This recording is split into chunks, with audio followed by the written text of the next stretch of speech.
Hello and welcome. I'm Ashley Purpura. I'm an associate professor of religion at Purdue University and the co-editor of the Orthodox Christianity and Contemporary Thought book series with Fordham University Press. I would like to welcome you all to this installment of Women Scholars of Orthodox Christianity, which is one of the many initiatives of the Orthodox Christian Studies Center at Fordham. The Fordham Center facilitates, funds, and publishes scholarship on the Orthodox Christian world broadly understood. To learn more about the center, its initiatives, or publications, please visit the website at www.fordham.edu/orthodoxy. We also encourage you to follow the center on YouTube, click like on our programming, and share this and other videos with those who might benefit from them. I'm joined today by our featured guest scholar, Catherine Wanner. Kathy is professor of history and anthropology and religious studies at Penn State University. She earned a doctorate in cultural anthropology from Columbia University. Using ethnographic and archival methods, her research centers on the politics of religion and conflict mediation. In 2020, she was awarded the Distinguished Scholar Prize from the Association for the Study of Eastern Christianity.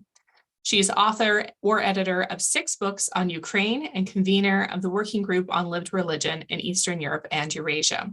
Her most recent book that we are featuring today is Everyday Religiosity and the Politics of Belonging in Ukraine, Cornell 2022. She is editor of the forthcoming collection, which we might also have some time to talk about a little bit today, Dispossession, the Anthropology of Loss and Resilience During Russia's War in Ukraine, coming out in 2024 from Routledge. Welcome, Kathy, and to those joining us. So for our time today, as usual, we'll begin by having a discussion for a half hour, 40 minutes or so, and then we'll open it up to the Q&A. So I remind our participants to please put any questions you have or comments that you have for our guests by clicking the Q&A button at the bottom of your Zoom screen. And then we'll get to as many as we can before the end. So Kathy, can you start us off? I have a kind of standard opening question. Share with us a little bit about yourself and what has shaped you as a scholar. You do some of that in the book, but not everyone's read it. So share with us a little bit kind of how you got into this area of research. Sure. I guess like so many things, it was sort of a series of random occurrences. It was just a fortuitous accident, basically. I started studying Russian when I was 11 years old, quite as a quirk, and was immediately very smitten with the Russian language and in particular Russian literature. And from there, I studied abroad in the Soviet Union. And with that, I was quite taken with the vast differences I saw between what people were supposed to do and what they actually did. And with that, I became quite enchanted with that part of the world. But I always instinctively sensed that there was a misunderstanding of a place like Ukraine. In other words, we very often looked to Moscow in particular, or perhaps even St. Petersburg, but rarely beyond, and then extrapolated that we sort of understood Ukraine by virtue of our understanding of those large Russian cities. And I knew from my periods of study abroad that was not the case. And then when I just happened to start graduate school in 1989. And of course, then it was still difficult to do field work in the former Soviet Union. So I initially thought I was going to do research on Brazil. And in fact, wow, what a difference. A very, very big difference. But still in the domain of religion and still in sort of informal religious practices. I was especially interested in candomblé. But I realized as everything began to change and at great, great, great speed, that I was sort of in the right place at the right time with the right skills. And so quickly I shifted, and right from the start, my research has been on and in Ukraine, and by extension to a degree in Russia as well too. And I've never looked back. Wonderful. What an exciting journey. I wonder too, I imagine you would have had great scholarship coming from work in Brazil, but I think especially given more recent events, we're appreciative of your scholarship and your expertise in Ukraine, and then also by way of Russia as well. So let's turn to the book for a moment. what led you to write this specifically, this volume? Maybe tell just a brief summary, tell our listeners what it's about if they haven't read it. If they haven't, they should. And kind of what hope you have for it in terms of its impact, because it does some really interesting things in terms of methods within religious studies and the study of religion, and then also very much speaks to present events and our understanding of the importance of religion and politics in this part of the world. Well, this is a very volatile part of the world, and of course it has been for quite some time. And I was always struck by, especially political scientists, but not only, who very much tended to, it seemed to me, write off religion as these are secular societies, nobody attends church. And as a result, they would conclude that orthodoxy was a nominal, that was the word that was constantly used, a nominal force in society. It had nominal meaning and nominal relevance. And as a result, to my mind, it remained vastly understudied in any kind of a contemporary sense. Of course, there always has been considerable historical work done on the history of Orthodoxy, and theologically, of course, there's a very strong school of thought. But when it came to the social scientific study of Orthodoxy, there was, to my mind, quite a consensus that Orthodoxy and religion more broadly wasn't very important, and so it didn't receive the attention it deserved.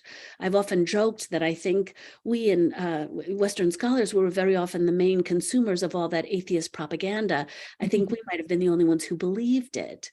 But based on my long-standing times of being in that part of the world, and especially over a long period of time, I knew it was of great importance, but I also knew that it was of great importance, but in ways that are very different than has traditionally been assessed by scholars who study various forms of Protestantism or even Catholicism. And that's why I, in writing this book, why I brought forth the notion of everyday religiosity. In other words, if you're going to use a metric of who attends a liturgy from start to finish on Sunday morning, arguably one could conclude that Orthodoxy is a nominal force. Although I think even that argument is harder to make in Ukraine these days. But if you think in terms of everyday religiosity and the way in which religiosity permeates not just public space, but even domestic space and social institutions, it very quietly, but very steadfastly and pervasively permeates all of those spaces and institutions.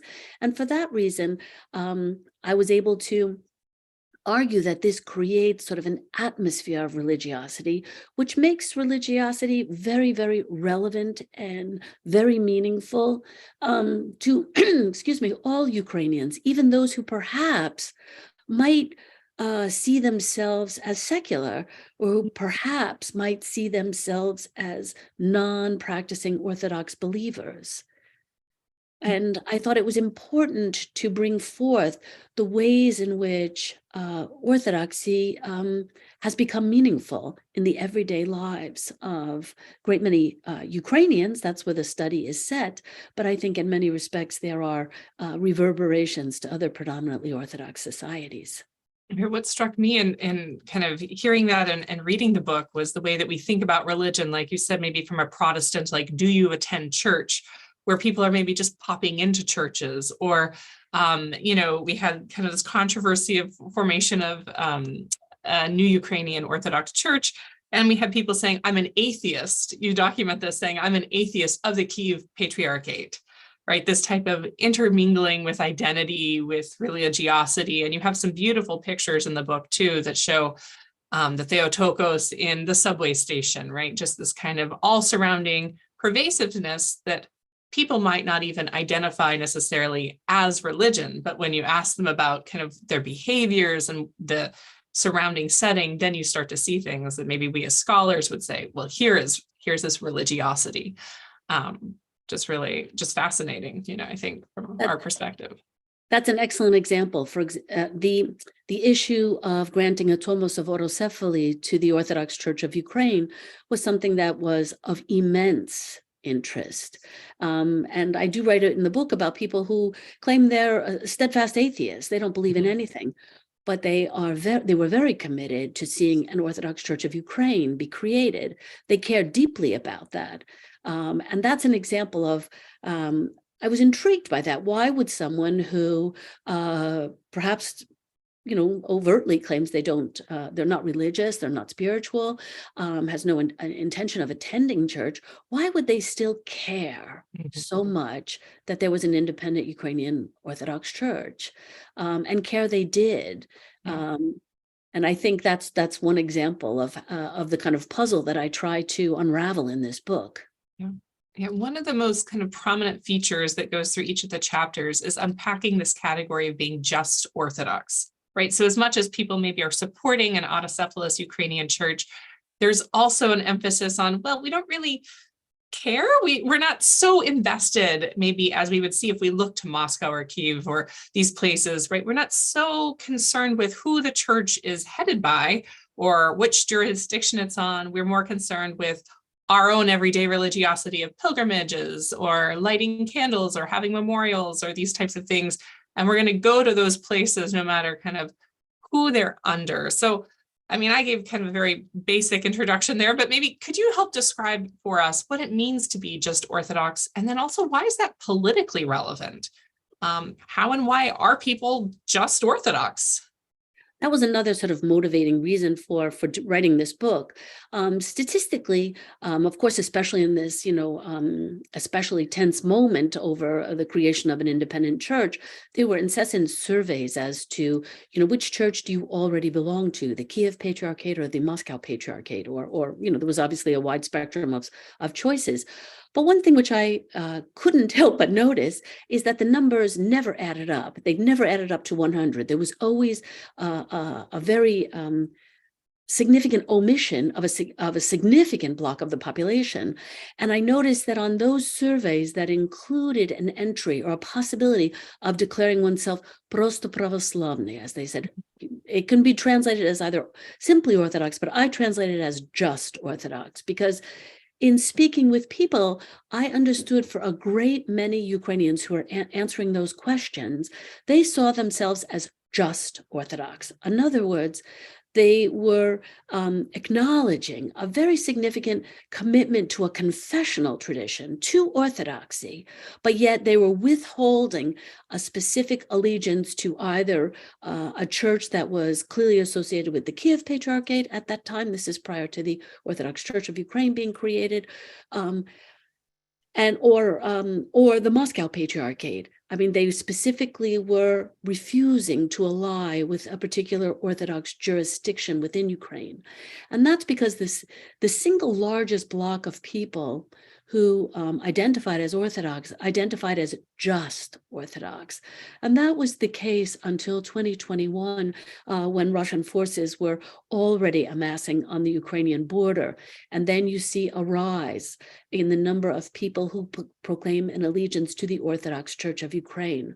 But it's important to note that it took 3 years until after the creation of an Orthodox Church of Ukraine before allegiances topped that proclaimed vision of oneself as just Orthodox.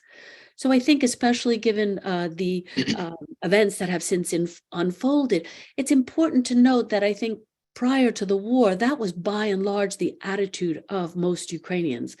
They strove to depoliticize and de-instrumentalize Orthodoxy by proclaiming themselves просто православный, just Orthodox.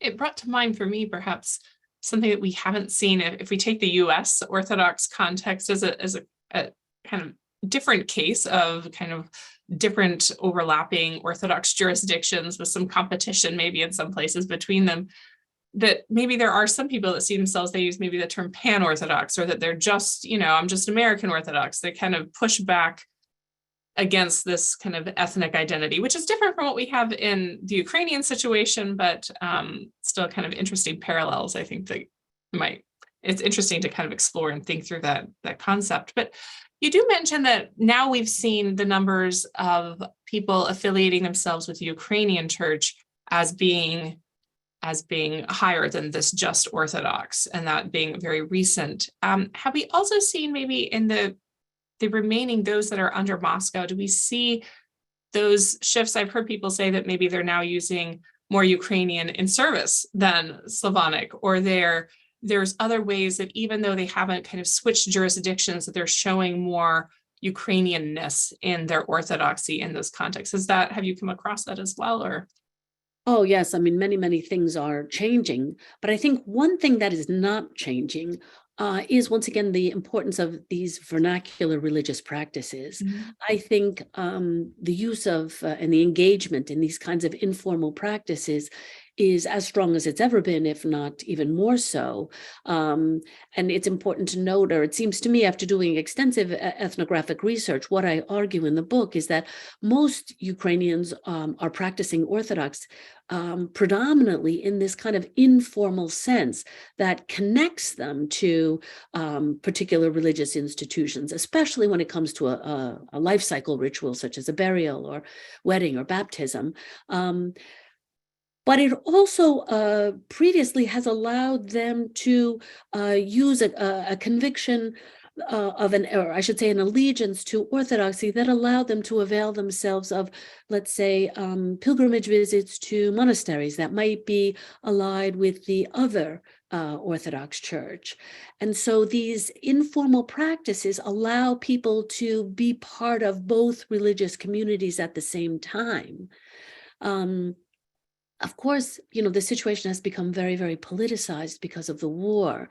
And there are certain initiatives that are attempting to make clear differences between two institutions that by and large draw on a very, very similar doctrinal and liturgical tradition. And language is one, as you mentioned, that the greater use of Ukrainian language as opposed to Slavonic, which most people do not understand.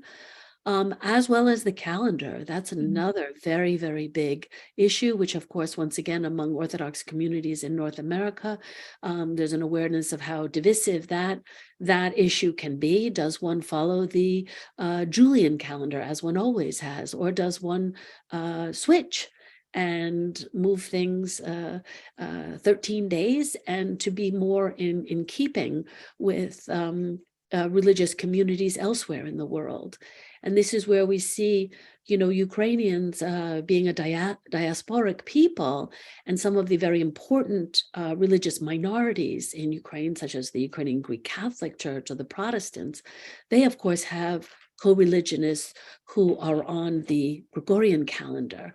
And so it's perhaps easier for those to switch, and for the Orthodox Church of Ukraine, making those kinds of adjustments to greater use of Ukrainian or switching the calendar, that's a way to forge differences and to state in no uncertain terms a certain kind of orientation of that church, either to elsewhere in Europe or North America, to diasporic Ukrainian communities, or perhaps more so to its historic orientation towards Russia and Belarus.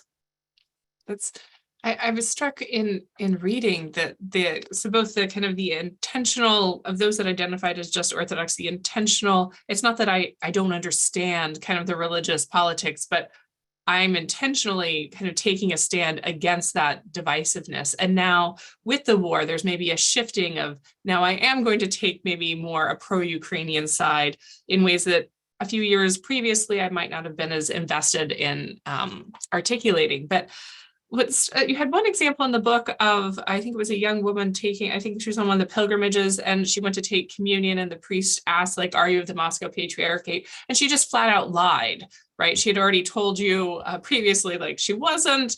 And she had there was no kind of ambivalence around this or guilt or anything, because it was kind of, who is he to ask my affiliation in this way, right? I'm not going to align myself in either way, or if I do, it's none of his business. Like I want the sacraments, I want the pilgrimages, I want this type of my religiosity, and you can't kind of divide that up, which we see even in very current events, the trying to kind of move the jurisdictions of certain religious sites Yeah. That's exactly right. Was another motivating factor for me to write this book. Some had argued that this large block of just Orthodox was because people were unable to decide. They're not used to having denominational choice because that's not the model Right. in most Orthodox, predominantly Orthodox countries where there's a single Orthodox church that serves the nation. But I knew that they were not undecided. People generally tended to be very aware of which affiliation a particular church had. But the thing was that that played a role when they, as I mentioned, when they would choose, let's say, where to get married, but not necessarily where they would choose to light a candle or to Right. which monastery they would go to. It was not a constricting factor. And Mhm. similarly, because they felt, once again, in keeping with this Orthodox tradition of, the church serves all Ukrainians, they would feel entitled to, for example, take the sacraments at a church that was institutionally affiliated with the Moscow Patriarchate. And that's why they would say, yes, of course, I'm part of the Moscow Patriarchate, even though they otherwise perhaps were not. But I think they could also, on some level, say that and not necessarily see themselves as lying, Mhm. because perhaps sometimes they did go to a church affiliated with the Moscow Patriarchate to light a candle, or for whatever reason they might enter one of those kinds of churches. So in terms of popular practice, there was tremendous dexterity in play. But so can you tell us a little bit more about the power of this ambient religion? So you mentioned a couple times the draw of particular pilgrimage sites or particular churches, regardless of jurisdiction. And then throughout the book, you have these images and you mention specific examples. Can you share with us a few about this power of ambient religion that's kind of just latent in Ukrainian society that is heavily Orthodox, not exclusively, and also the way that public religious aesthetics, this public religious environment, helps shapes people's identities in Ukraine? That's one thing which I noticed, and I certainly noticed an acceleration after 2014, Mhm. after the Maidan protests ended. Um, the growing presence of religious symbolism in public space, whether we're talking about the state itself erecting, let's say, monuments to the Holodomor that are going to be placed right in front of a monastery in central Kiev, where you have a mother and child within a cross. So in other words, an overt appeal to religious symbolism, both in this national monument and also, of course, locating it squarely within religious space with a monastery in the background. That then combined with the various forms of shrines that both were popularly erected after the Maidan protests, that similarly made great appeals to religious symbolism. There was a plethora of them. And whether one speaks about Kiev, where the protests primarily or in their greatest manifestation occurred, but there were also protests in other Ukrainian cities that similarly also yielded various popular shrines. And they too made overt appeals to religiosity. What I mean by that is, for example, they would have candles, incense, crosses, and a whole variety of religious objects that were directly integrated into them. That then also combines with the use of personal space. And by personal, I mean everything from within a person's home, with icons. And once again, even people who, let's say, would see themselves as not religious might have icons as decorative objects. But it doesn't escape anyone's attention that in key moments, a decorative object could, of course, become an object of devotion. And in terms of, once again, decorative ways of adorning, let's say, a courtyard or the front of a commercial building, and as well as just key urban sites in a city, very often there were either murals, banners, or sculptures that were placed that made direct appeals to religious symbolism in ways that I think, for example, in the United States would not be possible at all. And I think that's one of the ways this atmosphere of religiosity gets created. And that's why ultimately someone who feels themselves to be an atheist still insists that they are an atheist of the Kiev Patriarchate, for example. Right. So there may be completely, in terms of belief, non-religious, but in terms of environment, they're just imbued with this kind of religious symbolism and even rhetoric at times too. So you mentioned the Maidan, so maybe let's turn there for a moment. In the book, you mentioned, obviously, this is a pivotal moment for both the space of Ukrainian religiosity, being this very public kind of memorializing space tied in with protest, but it also shifted some of your interlocutors' identities. We had an account of a woman saying that she wasn't going to get her child baptized, but now she was because of this kind of to be more, you have this Ukrainian identity. And then also how Ukraine in some ways defined itself at that moment, talking about 2014, through shared tragedy, which I imagine now there's more to say on that in the last few years. So maybe what shifts can you say more about that experience, not even 10 years ago, and now what shifts do you expect in terms of religious identity as a result of the present conflict that we might expect, both in terms of how public space is used and then also individual identities? Well, I think the Maidan was in many respects a watershed moment for Orthodoxy and for religion in that part of the world. And I don't doubt that the war, once again, will be yet another watershed moment several years later. The Maidan, starting with that, was an important moment in that in the worst moments of the popular uprising, I think almost everyone recalls the image of, for example, the special forces who were heavily, heavily armed in a standoff with Ukrainian citizens, and in between them was a line of clergy that formed a human chain to separate them.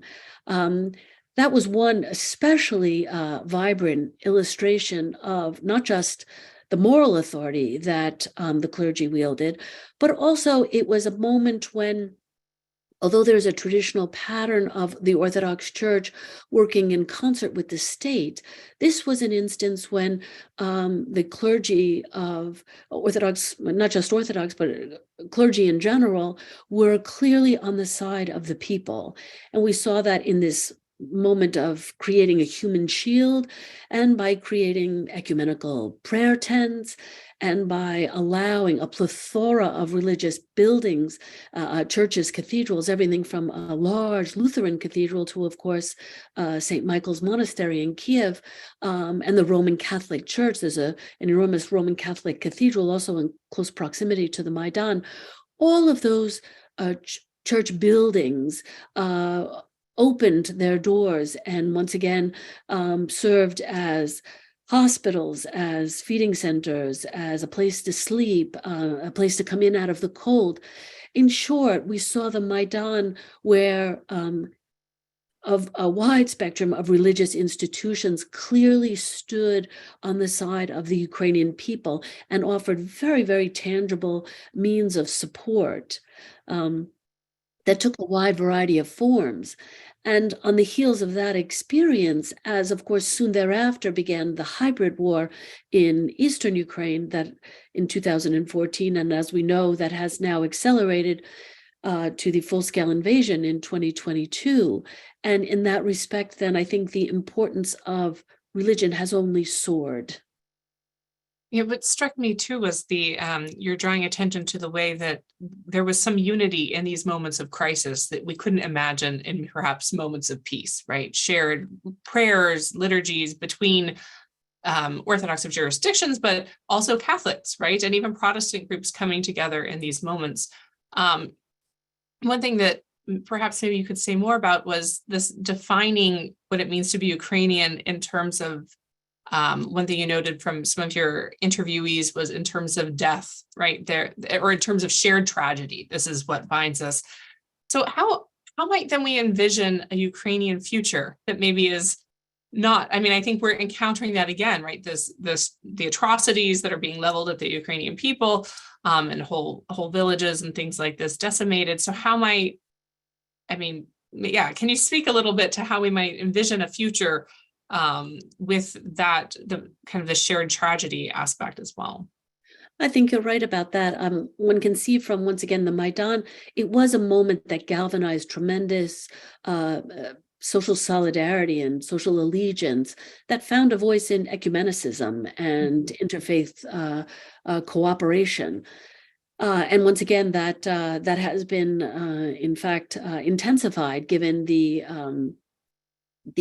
magnification of all of the challenges that Ukrainians face. One of the things that always intrigued me about Ukraine is not just Ukraine. I mean, this is something very common, I think, to Eastern Christians, is a tremendous importance that death has, and commemorating death, the place of a death, and the repeated commemoration over time. And of course, that was in play during the Maidan, and has since accelerated to include such things as, of course, mass burials and the like.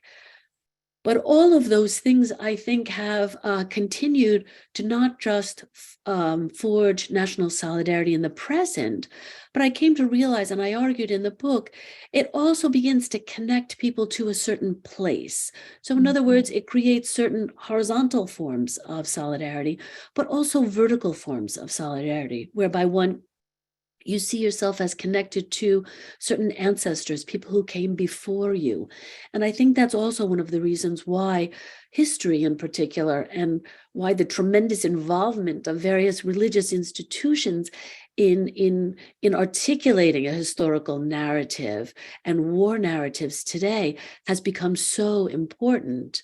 It's because of these kinds of solidarity that religion is capable of forming, and I think in Ukraine at this time is.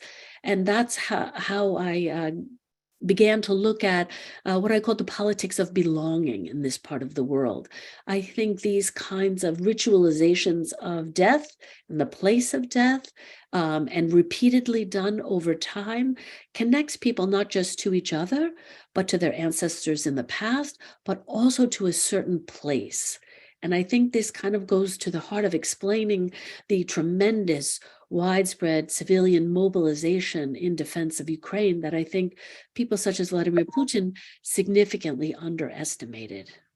Absolutely. Now, if maybe we can stay on kind of the idea of creating narratives, right? And I don't say communing with space, but having that significance with space also. And the role, you did some really interesting research on the chaplaincy in this book. For me, that was one of the most kind of insightful chapters to think about. Often we think of the authority of the clergy, of the hierarchy, kind of the influence, both in the way maybe they're talking and everyday people are ignoring them, and then maybe the way they are offering kind of real pastoral care or pastoral problems, depending on the relationship. But you had a very in-depth analysis of chaplains, both in hospitals, on the battlefield, rehabilitating people after trauma. So I was wondering if you could say a little bit more about the importance and the authority of this kind of new creation of a new type of chaplaincy that you saw in Ukraine, and the role of religious leaders in interpreting, ameliorating, or validating conflicts in particular, but also things like moral injury that might be experienced in these times of conflict. Well, many of those clergy who were active during the Maidan were often called chaplains of the Maidan. Mm-hmm. And so once that protest spilled over in quick succession into the hybrid war, many of those chaplains, as well as others, began to serve the armed forces in eastern Ukraine. And so the creation, or I should say the formalization of the military chaplaincy was rapid and was quite effective. Clergy traditionally and religious institutions also enjoyed high degrees of trust in Ukrainian society. And after the hybrid war began, the armed forces, and specifically volunteers who were serving in the armed forces, and this primarily included chaplains, was especially high.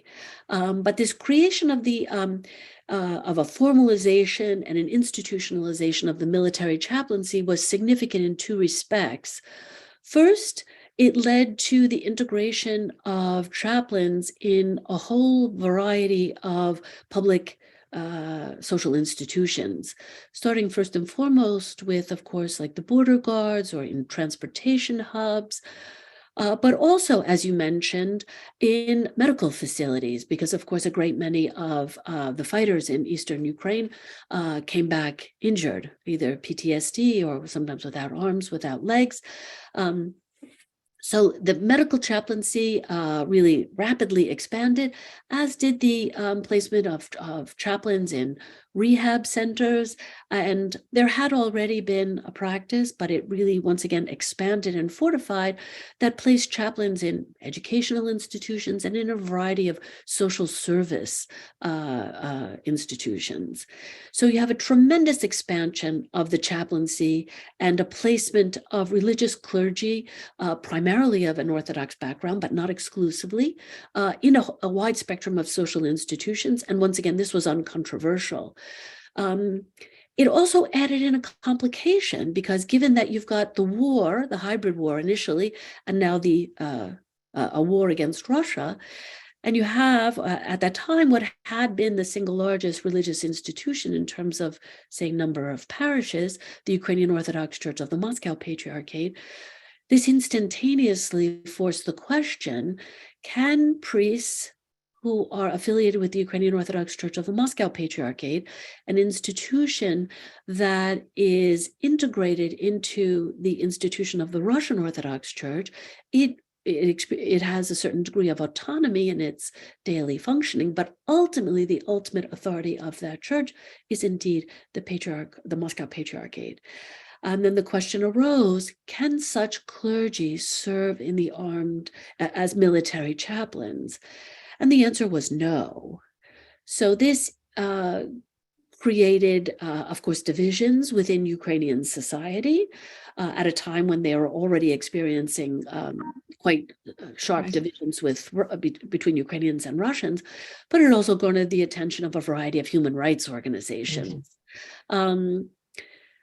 In an effort to try to, once again, separate the two churches, it also led to other kinds of legislative moves, for example, to try to explain that decision by, for example, obliging the Ukrainian Orthodox Church of the Moscow Patriarchate to include in its very name the fact that it was connected with the Russian Orthodox Church.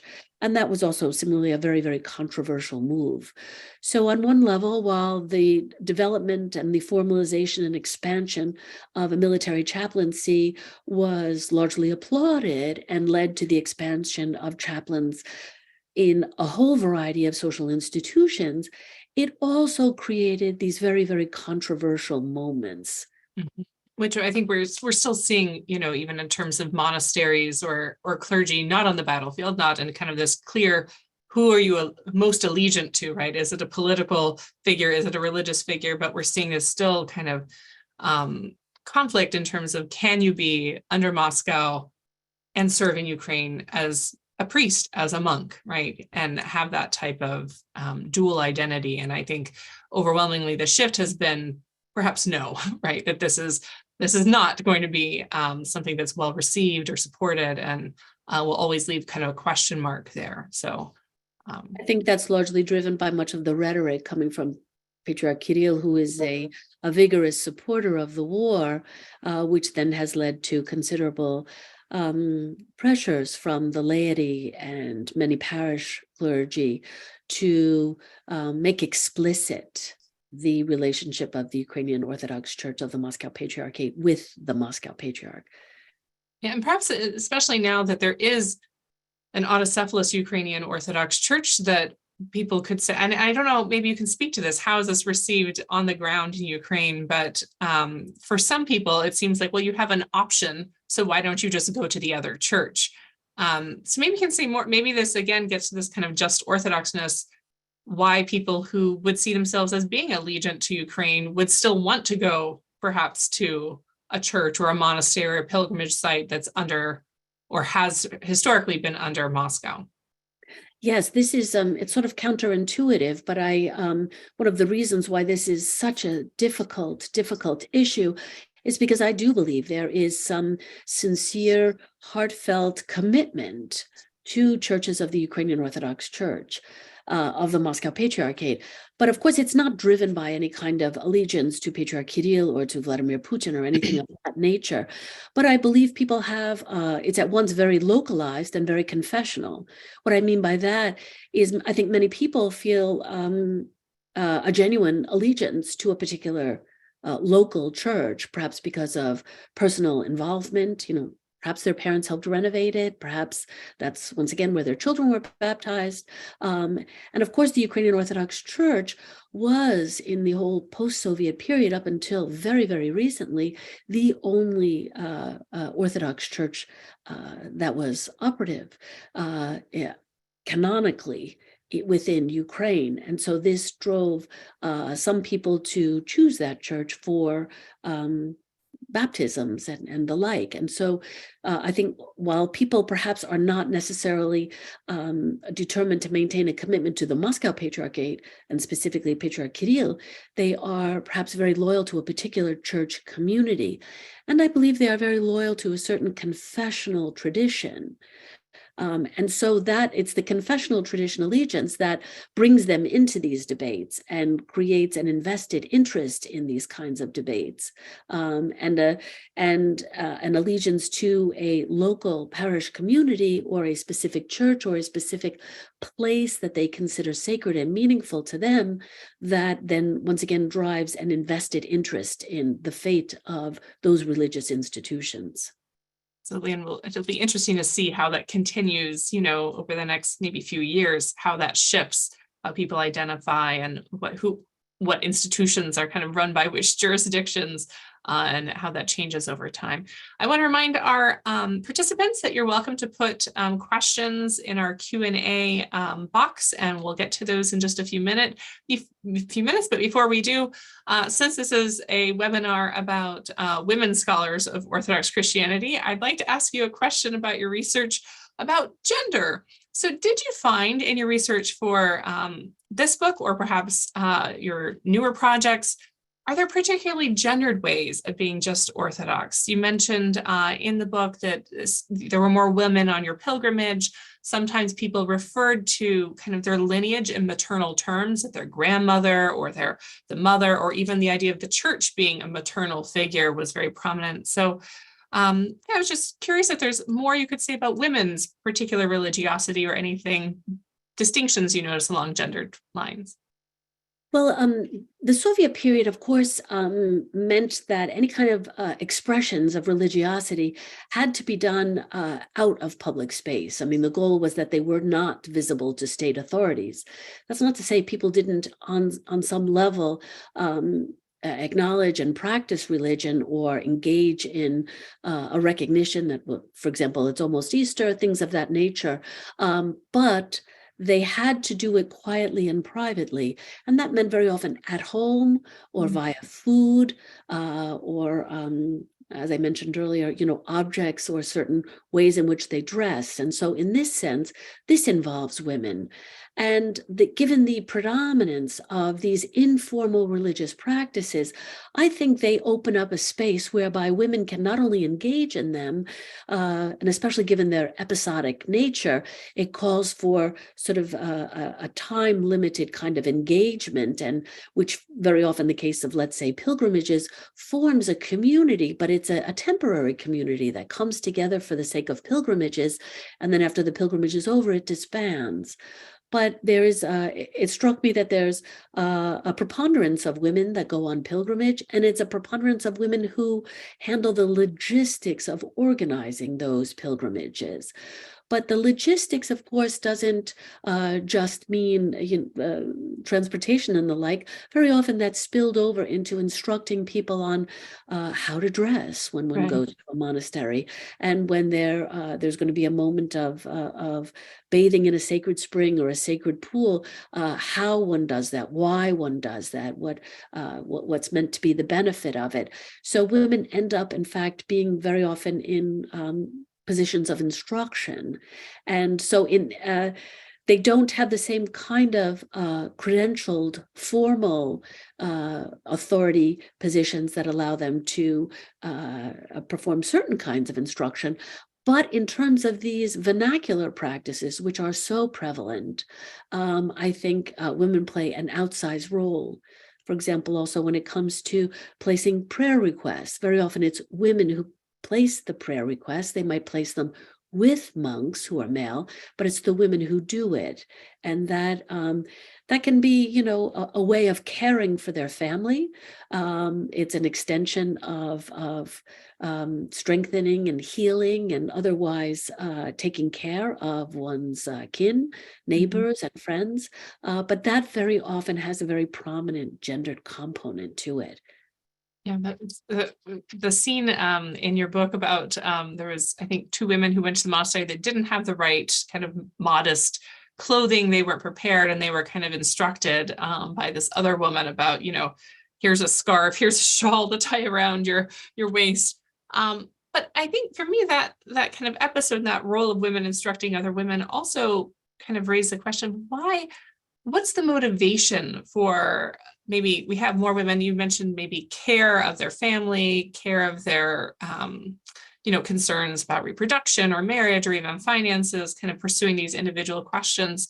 But also maybe for someone that's maybe less religious, less overtly religious, the appeal of doing this type of religious travel or religious tourism almost. I mean, is there any type of kind of peer pressure, or like this is the appropriate thing to do, even if you're not really a believer, you still need to do this because this is what you do? Well, I've argued in a previous book that the Soviet experience, while the Soviet state might have attempted to promote atheism, they did not succeed in that endeavor. But what they succeeded in doing was producing ignorance of formal religious practice. So in other words, by having limited exposure to institutionalized forms of religion, you not only allow these vernacular practices to really thrive, and this is a domain where women very often tended to dominate, but it also meant many people don't know, like I wrote in the book, I mean, for example, how one is meant to dress when you enter a monastery, and therefore all kinds of instruction is needed. And very often, if you don't get that instruction from, say, your grandmother at home, these forms of small episodic endeavors, whether it's going to on pilgrimage or whether it's going to a sacred site, going to a religious exhibit or a concert, or all of these kinds of things, also serve the benefit of teaching people about religion, about what the symbolism means, what stands behind it, how one is meant to behave, and the like. And so I think these informal practices that allow for not necessarily a priest or a monk, but rather just a woman such as yourself, she's more inclined to explain the basics of what you need to do and why you need to do it. And perhaps many people are more inclined to listen to someone on that level explaining. Right. So I see a very gendered component there. Fascinating. Yeah, about the kind of teaching, also perpetuating the kind of everydayness of religion, opposed to maybe like I don't want to say like the heady theology, but, rather than kind of religion in terms of ideals, religions of here's what we need to do, here's what you need to wear, here's how you participate in this kind of ambient religion that's part of our identity. Yeah, it fosters that kind of everyday religiosity where it becomes integrated into your everyday life and your basic social relationships. Right. So I wonder if you might share with us, before we get to the end of our time, more about your more recent research. I mean, this book is new to us, but we know how publication works, that you probably set it aside some time ago.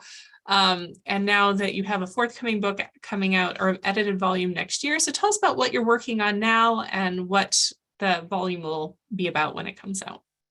Well, I have two. I'm working on another monograph now, but I've got an edited volume that will be out probably at the end of this year that looks at dispossession. In other words, given the tremendous violence that Ukrainians have been subjected to, especially since the invasion, much is lost. But violence can also be something of a generative force.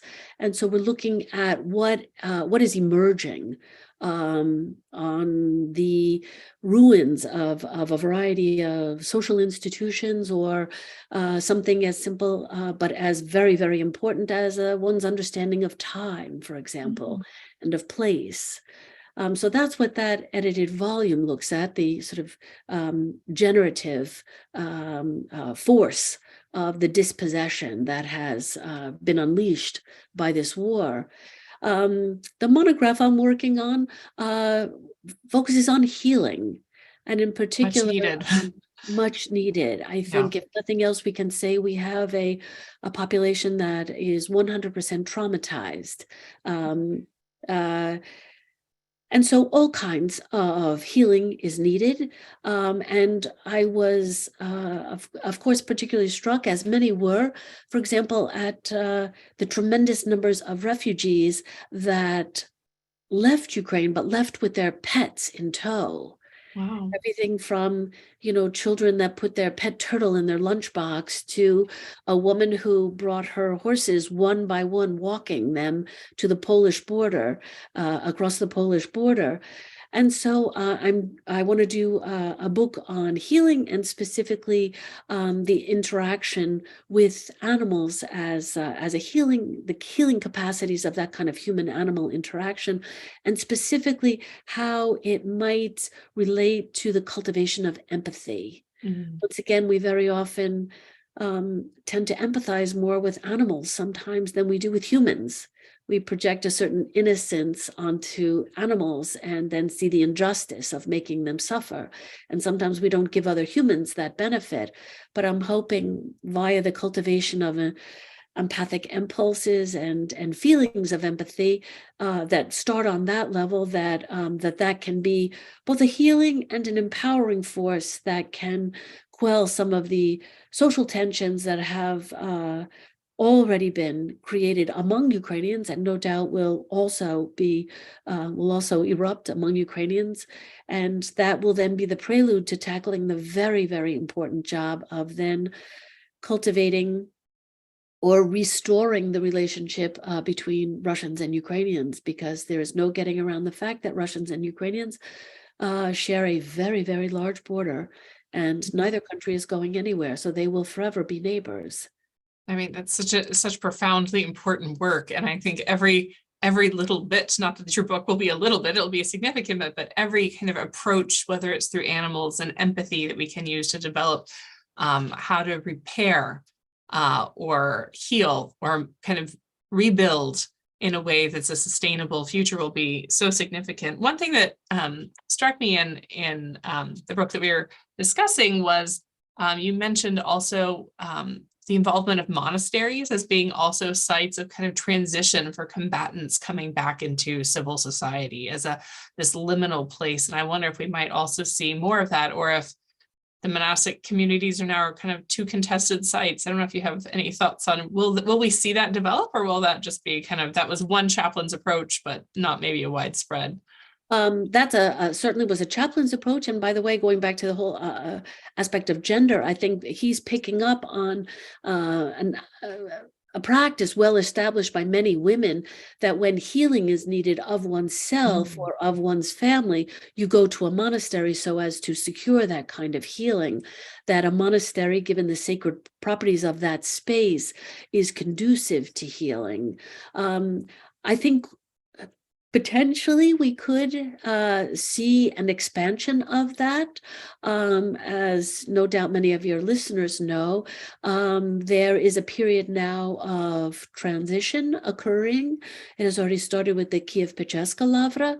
The lease for this lavra came up it was expired in 2023, and the land is owned by the Ukrainian state, and the state has decided not to renew the lease to the Ukrainian Orthodox Church of the Moscow Patriarchate.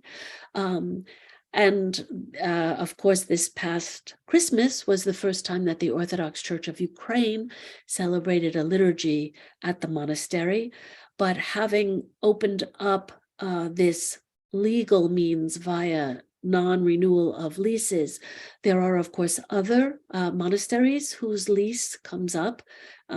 Excuse me, there's, for example, a monastery in Chernihiv that's already up. And of course, there's talk about Pochayev as well. And the Kiev-Pechesk, Lavra, and Pochayev, together with Svetohirsk, are the three most important monasteries in in Ukraine, but they're three of the five most important for Eastern Christians. So that's all very, very significant. We'll see how that comes about and how that's resolved and what happens to the monasteries in the coming weeks and coming months. I wonder if you might leave us here as we're moving to our close, maybe with an example from your research that you think either speaks to the present moment, or, I mean, we've talked quite a bit about conflict, or it could be something that you just found interesting from your research also. So maybe take your pick, but we're happy to learn from you on either of those approaches. Well, one of the things that I was doing research on prior to the outbreak of the invasion, and I surely it's still going on among Ukrainians in Ukraine, and I hope to go back to this, are various ways of promoting dialogue, excuse me, and community building in Ukraine that very often are located in religious spaces. And this speaks to the kind of ecumenicism and the tolerance, at least, that had existed in Ukraine prior to the war. And I surely hope it will continue to exist. But the fact that there was this a tremendous weight placed on religiosity and being religious over a certain kind of denominational allegiance. I think that is what fed the kind of tolerance that existed in Ukraine prior to the invasion. And this is what has allowed for so many religious minority groups to take root in Ukraine and to be very, very active participants in the formation of social and political legislation. And I think there's a good chance they might also be in a privileged position to help in terms of smoothing whatever kinds of situations might emerge between the Ukrainian Orthodox Church of the Moscow Patriarchate and the Orthodox Church of Ukraine. And once again, by extension, Russians and Ukrainians more further down the line. And so I think using both the moral authority of clergy and the enormous infrastructure of religious communities so as to engage in those kinds of community building, dialogue-driven efforts to solve very tangible problems and mediate conflicts. That's something that had begun before the invasion, and I would hope that those kinds of practices would carry on afterwards. And I think that in many respects, to my mind, speaks volumes about the value of religion that is anything but nominal in this part of the world. Absolutely. And I think that's a great note to leave us with. And it's very hopeful too, while also recognizing the complexity of the present circumstances. So thank you, Kathy, and to all of those joining us, thank you all. We invite you to join us again on Tuesday, April 25th at 4 p.m. Eastern Time for the next webinar in this series, which will be Stories Between Christianity and Islam, a conversation with Reyhan Durmaz. As always, you'll be able to view this recording and our previous webinars on the Center's YouTube page. Thank you so much. And thank you to you, Ashley. It was a pleasure speaking with you. Thank you, Kathy.